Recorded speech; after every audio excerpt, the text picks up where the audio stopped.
शिव पिता का झंडा फहर रहा है, शिव पिता का झंडा फहर रहा संसार के कोने कोने में। भूमंडल सारा बदल रहा अब देर न सतयुग होने में। शिव पिता का झंडा फहर रहा संसार के कोने कोने में। भूमंडल सारा बदल रहा अब देर न सतयुग होने में। शिव पिता का झंडा फहर रहा है।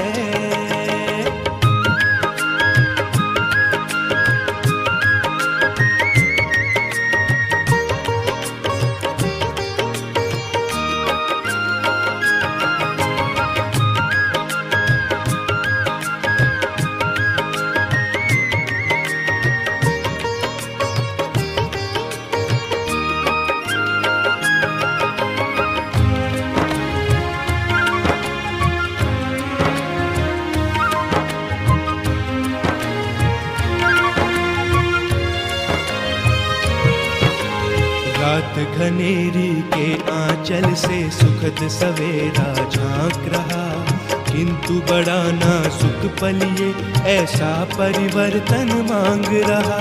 रात घनेरी के आंचल से सुखद सवेरा झांक रहा, किंतु बड़ा नाजुक पल ये ऐसा परिवर्तन मांग रहा।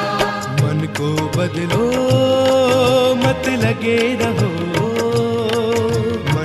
बदलो मत लगे। ഇത് പ്രജാപിത ബ്രഹ്മകുമാരി ഈശ്വരീയ വിശ്വവിദ്യാലയം ലോകമെമ്പാടുമുള്ള ആധ്യാത്മിക വിദ്യാഭ്യാസ കേന്ദ്രമാണ്.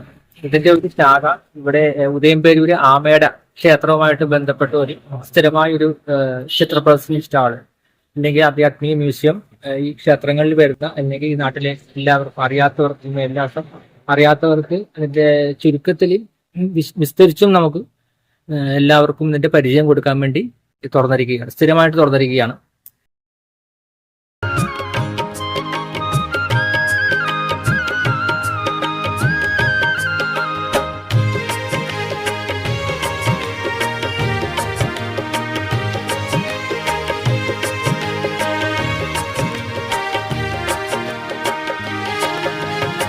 आज हिमालय की चोटी से खुलकर ये ऐलान करो, जागो ऐ जग वालों भारत में आया भगवान कहो।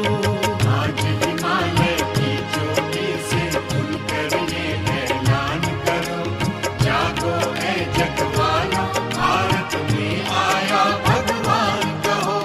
भाग्य बनाने की घड़ियां हैं। ലോകത്തിലുള്ള എല്ലാവരും ഈ ക്ഷേത്രങ്ങളിൽ ആയിട്ട് ബന്ധപ്പെട്ട് പോകുന്നവർ അവർക്ക് ഇതിന്റെ ഒരു പരിചയം കിട്ടാൻ വേണ്ടിയാണ് നമ്മൾ വിശ്വത്തിന്റെ ആദിമധ്യ അന്തത്തെക്കുറിച്ചുള്ള അറിവും ഈശ്വരൻ മനുഷ്യശക്തിയും എല്ലാ രഹസ്യങ്ങളും നമ്മൾ ഇതിലൂടെ നമുക്ക് അറിയാൻ സാധിക്കും. സ്വയം ഈശ്വരൻ സൃഷ്ടിയിൽ നമുക്ക് മനുഷ്യകുലത്തിനെ അഭിസംബോധന ചെയ്ത് ഭക്തിയുടെ ഫലം അല്ലെങ്കിൽ അതിന്റെ മംഗളാർത്ഥം ഭഗവാൻ വന്ന് ചെയ്തു കൊടുക്കുന്ന കാര്യങ്ങളാണ്. അപ്പൊ അതിന്റെയൊക്കെ അന്തരാർത്ഥങ്ങൾ ഡീറ്റെയിൽ ആയിട്ടുള്ള കാര്യങ്ങൾ നമ്മൾ ഇരുന്ന് മനസ്സിലാക്കി ബോധ്യപ്പെട്ട് നമ്മുടെ സ്വയം തന്നെ നമ്മുടെ മംഗളം ചെയ്യുന്നതിന് വേണ്ടിയാണ് ഈ മേൽവിലാസം നമ്മളിവിടെ തുറന്നിരിക്കുന്നത്.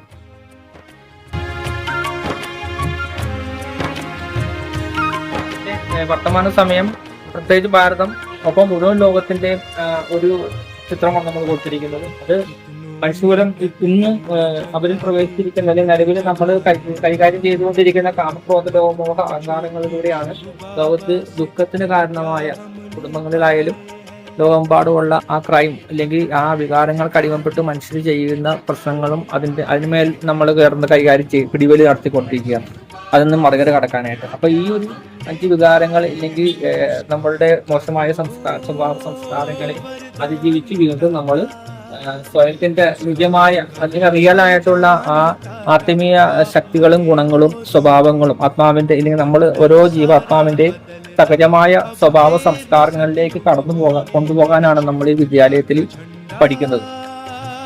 അതിൽ നമ്മൾ ജന്മങ്ങളെ കുറിച്ചും ജനന മരണ ചക്രത്തെക്കുറിച്ചും മറ്റു ജീവജാലങ്ങൾ നമ്മളെ മനുഷ്യരുമായിട്ട് തന്നെ ജന്മം എടുക്കുള്ളൂ എന്നുള്ളതും അത് അനേകം കാലങ്ങളായിട്ടുള്ള തെറ്റായ ധാരണകൾ മനുഷ്യരുടെ ആശയക്കുഴപ്പങ്ങളെല്ലാം നമുക്ക് ഇതിലൂടെ എല്ലാ ആശയക്കുഴപ്പങ്ങൾക്കും വ്യക്തമായ മറുപടി നമുക്ക് ഈ വിദ്യാലയത്തിലൂടെ ചെയ്യുകയാണ്. അതിലൂടെ പരമാത്മാവ് ശിവൻ, ജനനമരണരഹിതനായ ഭഗവാൻ അവതരിക്കുകയാണ് ചെയ്യുന്നത്. ആ ശ്രേഷ്ഠമായി ഉയർന്ന സ്ഥിതിയിലേക്ക് മനുഷ്യകുലത്തെ കൊണ്ടുവരിക എന്നുള്ളതാണ് ഈശ്വരന്റെ ലക്ഷ്യവും. ഭക്തിയുടെ ഫലം അതാണ്. നമ്മൾ ഈശ്വര എന്ന് വിളിക്കുന്നത് വീണ്ടും മനുഷ്യകുലം തന്റെ സ്വാഭാവികമായ ജീവിത ശൈലിയിലേക്ക് പോകാനാണ് ഭഗവാനെ എന്നുള്ള ആ വിളിയുടെ അർത്ഥം. ആ അർത്ഥവും ഭഗവാൻ മനസ്സിലാക്കി തന്ന് നമ്മളെ ആ ശ്രേഷ്ഠമായ ആ ആദിസനാഥന ദേവീ ദേവതാ ധർമ്മത്തിന്റെ അല്ലെങ്കിൽ മനുഷ്യകുലം അതിന്റെ സ്വാഭാവിക നേച്ചറിൽ ജീവിച്ചിരുന്ന കാലഘട്ടമാണ് സത്യത്രേതായുഗം. ആ നേച്ചർ വിട്ട് തുടങ്ങിയപ്പോഴാണ് നമുക്ക് ഇന്നത്തെ രീതിയിലുള്ള പോലീസ് സ്റ്റേഷൻ, കോടതി, ഹോസ്പിറ്റൽ, ക്രൈമുകളൊക്കെ കുറിക്കുന്നത്. അപ്പൊ അതിനു മുന്നേ ഇതൊന്നും ഇല്ലാണ്ട് സെൽഫ് കൺട്രോൾ ആയിട്ട് നമ്മൾ ജീവിച്ചിരുന്ന കാലഘട്ടം ആയിരുന്നു. ഈശ്വരന്റെ ഓർമ്മയിലൂടെ നമ്മൾ മനസ്സ് ഏകാഗ്രമായി അനേക ചിന്തകൾ ഇല്ലെങ്കിൽ അനേക വൈകാരിക ഭാവങ്ങൾ മനസ്സിനെ മുക്തമാക്കി നമുക്ക് വീണ്ടും ദിവ്യ ഗുണങ്ങളുള്ള എല്ലാവരും ആഗ്രഹിക്കുന്ന എല്ലാ ധർമ്മത്തിലും ഉദ്ഘോഷിക്കുന്ന ആ സത്യ ത്രേതായുഗം അല്ലെങ്കിൽ സ്വർഗം എന്നെല്ലാം ഏദൻ തോട്ടം ഇല്ലെങ്കിൽ അള്ളാഹുവിന്റെ പൂന്തോട്ടം അഥവാ ഏദൻ തോട്ടം എന്നൊക്കെ നമ്മൾ പറയുന്നുണ്ട്. ഭാരതവാസികൾ സ്വർഗം എന്ന് പറയുന്നു. ആ ഇറങ്ങുന്ന കലയായിരുന്നു. ഇനിയും കയറുന്ന കലയിലേക്ക് ഈശ്വരൻ നമ്മളെ കൈപിടിച്ച് കൊണ്ടുപോകും.